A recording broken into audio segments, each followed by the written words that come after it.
नमस्कार। कृषि विश्वविद्यालय बेंगलुरु और कृषि महाविद्यालय हसन द्वारा आयोजित ग्रामीण कृषि कार्यानुभव शिविर में मैं कपिल जिंदल आज आपका स्वागत करता हूं। आज हम जानेंगे कि धान की फसल में किस प्रकार से रोग लगते हैं और हमें उनका किस प्रकार से प्रबंधन करना चाहिए। सबसे पहला रोग है झोंका या ब्लास्ट रोग। इस रोग का प्रकोप सामान्यतः असिंचित धान में अधिक देखा जाता है। इस रोग के प्रमुख लक्षण पौधों की पत्तियां, तना, गांठों, पेनिकल व बालियों पर दिखाई देते हैं। इस रोग में पत्तियों पर आंख की आकृति अथवा सपेलाकार धब्बे दिखाई देते हैं, जो बीच में राख के रंग के तथा किनारों पर गहरे भूरे रंग के होते हैं। तने की गांठें तथा पेनिकल का भाग आंशिक अथवा पूर्णतः काला पड़ जाता है, तना सिकुड़ जाता है और गिर जाता है। इस रोग का प्रकोप जुलाई से सितंबर माह में अधिक होता है। एकीकृत रोग प्रबंधन। इसमें बिजाई के लिए रोगमुक्त फसल के बीजों का प्रयोग करना चाहिए। रोगग्रस्त फसल पौधों को हटाना और नष्ट करना चाहिए। नाइट्रोजन युक्त उर्वरकों के अधिक प्रयोग से बचें। उर्वरकों की अनुशंसित खुराक को 2 विभाजित खुराकों में 50% बेसल खुराक के रूप में और 25% टेलरिंग और बूटिंग चरण के समय डालना चाहिए। रोपण के दौरान नज़दीकी रोपण से बचें। प्रतिरोधी किस्म उगाएं। नर्सरी चरण में अगर हल्का संक्रमण हो तो कार्बनडाजिम या एडिफेनोफॉस 1 ग्राम प्रति लीटर का छिड़काव करें। प्री टिलरिंग से मिड टिलरिंग तक 2 से 5% रोग की गंभीरता पर एडिनोफेनोफॉस तथा कार्बनडाजिम 1 ग्राम प्रति लीटर लगाएं। संक्रमण दिखाई देने पर इन उर्वरकों की टॉप ड्रेसिंग में देरी करें। बूटिंग के लिए पेनिकल दीक्षा 2 से 5% पत्ती क्षेत्र की क्षति पर एडिफेनोफॉस या कार्बनडाजिम या ट्राइसाइक्लोजोल 1 ग्राम प्रति लीटर का छिड़काव करें। फूल आने से बाद 5% पत्ती क्षेत्रीय क्षति या 1 से 2% गर्दन के संक्रमण पर एडिफेनोफॉस या कार्बनडाजिम या ट्राइसाइक्लोजोल 1 ग्राम प्रति लीटर पानी का छिड़काव करें। अगला रोग है शीत ब्लाइट। इसके लक्षण क्या हैं? पहला लक्षण है प्रारंभिक लक्षण जल स्तर के पास पत्ती के आवरण पर दिखे जाते हैं। पत्ती के म्यान पर अंडाकार या अनियमित हरे भूरे रंग के धब्बे बनते हैं। जैसे जैसे धब्बे बड़े होते हैं, केंद्र एक अनियमित काले रंग के साथ धूसर सफ़ेद हो जाता है।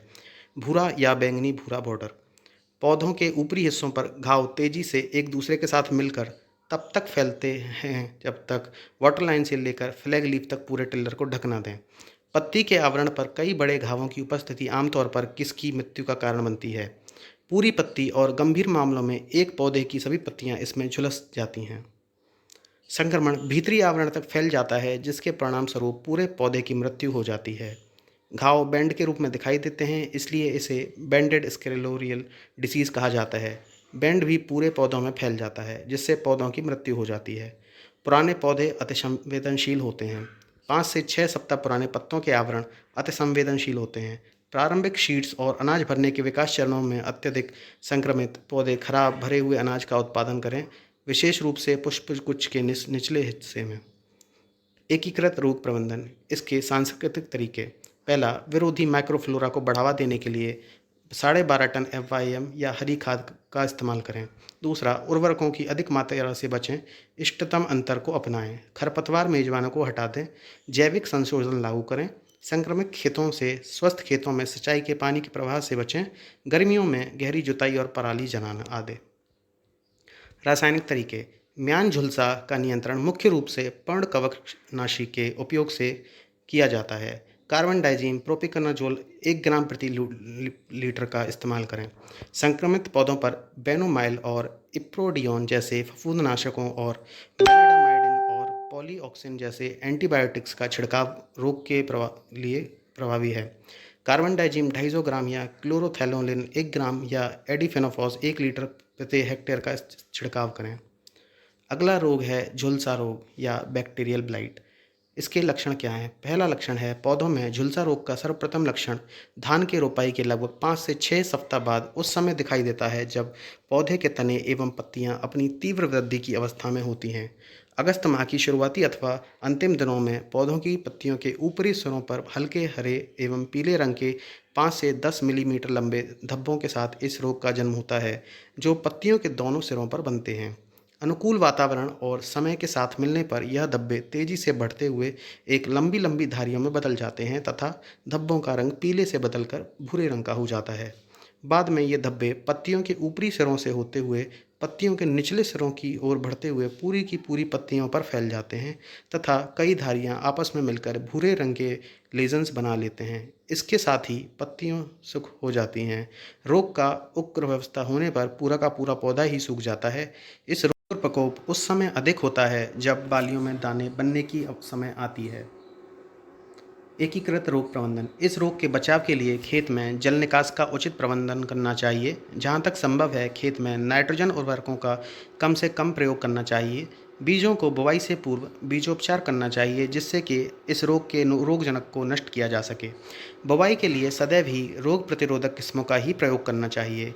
खड़ी फसल में धान का झुलसा रोग का प्रकोप दिखाई देने पर कॉपर ऑक्सीक्लोराइड के साथ स्ट्रेप्टोसाइक्लिन नामक रसायन का घोल बनाकर छिड़काव करना चाहिए।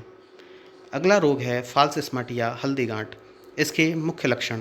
इसके लक्षण फूल आने के बाद ही दिखाई देते हैं। रोगजनक व्यक्तिगत गुठली के अंडाशय पर हमला करता है और कवक में बदल जाता है। अलग अलग दानों को बड़े मखमली हरे स्मट्स बॉल्स में बदल देता है जो कभी कभी सामान्य अनाज के व्यास से दोगुना आकार प्राप्त करता है। इसमें रोगग्रस्त दाने पीले अथवा संतरे के रंग के होते हैं जो बाद की अवस्था में जो इतनी काले रंग के गोले में बदल जाते हैं। इस रोग का प्रकोप अगस्त से सितंबर माह में अधिक दिखाई देता है। एकीकृत रोग प्रबंधन के सांस्कृतिक तरीके। सांस्कृतिक नियंत्रण के बीच रोगों को कम करने के लिए संक्रमित पौधों से पुआल और ठूंठ को नष्ट करने की सिफारिश की जाती है। ऐसी किस्मों का प्रयोग करें जो भारत में रोग के प्रति प्रतिरोधी या सहनशील पाई जाती हैं। जब पौधे गीले हों तो खेत की गतिविधियों से बचें। जल्दी बोई गई फसल में देर से बोई गई फसल की तुलना में कम स्मट बॉल्स होते हैं। कटाई के समय रोगग्रस्त पौधों को हटाकर नष्ट कर देना चाहिए ताकि स्क्लेरोसिया खेत में ना गिरे। इससे अगली फसल के लिए प्राथमिक इनोकुलम कम हो जाएगा। वैकल्पिक मेजबानों को खत्म करने के लिए फील्ड मैट्स और सिंचाई चैनलों को साफ रखा जाना चाहिए। नाइट्रोजन उर्वरकों के अधिक इस्तेमाल से बचना चाहिए। रबी मौसम के दौरान रोग की घटनाओं की नियमित निगरानी बहुत आवश्यक है। पुआल और पराली का उचित विनाश किया जाना चाहिए।